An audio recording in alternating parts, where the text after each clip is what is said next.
আসসালামু আলাইকুম বন্ধুরা, দেখুন আজ আমাদের রান্না হচ্ছে সুন্দরবন, আংশিক সুন্দরবনের পাশে। দেখুন বন্ধুরা, দেখুন পাশে কত সুন্দর গোল গাছ। এই যে লম্বা গাছটার নাম হচ্ছে এই গোল গাছ।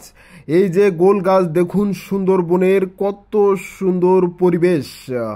দেখুন বন্ধুরা, দেখুন দেখুন বন্ধুরা, দেখুন মনোমুগ্ধকর। একবার ভাবুন, আপনি সুন্দরবনের ভিতরে বসে খাচ্ছেন, ঠিক সেই সুন্দরবনের আংশিক সুন্দরবন। এখানে আপনি একবার ভেবে দেখুন, আপনি সুন্দরবনের ভিতরে বসে খাচ্ছেন। এত বড় একটি আয়োজন, এখানে রান্না হচ্ছে 350 জন মানুষের জন্য।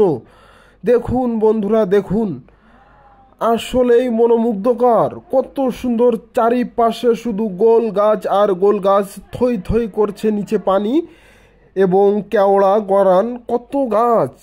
দেখুন সুন্দরবনের সেই সৌন্দর্য আপনাদেরকে আজ দেখাবো।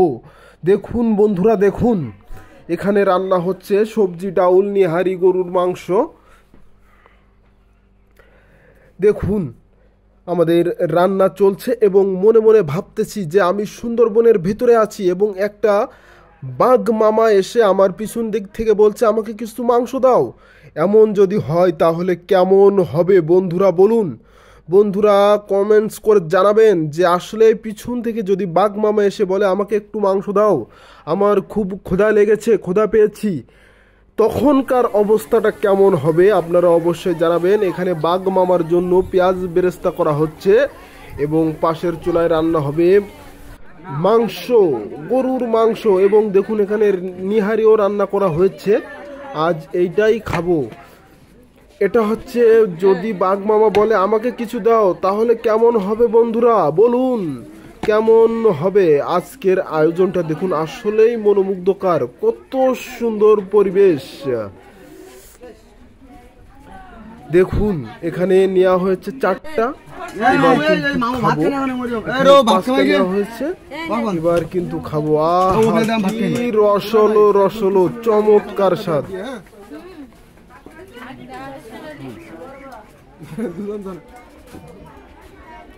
আহা, রসমালাই, কত সুন্দর, চমৎকার স্বাদ।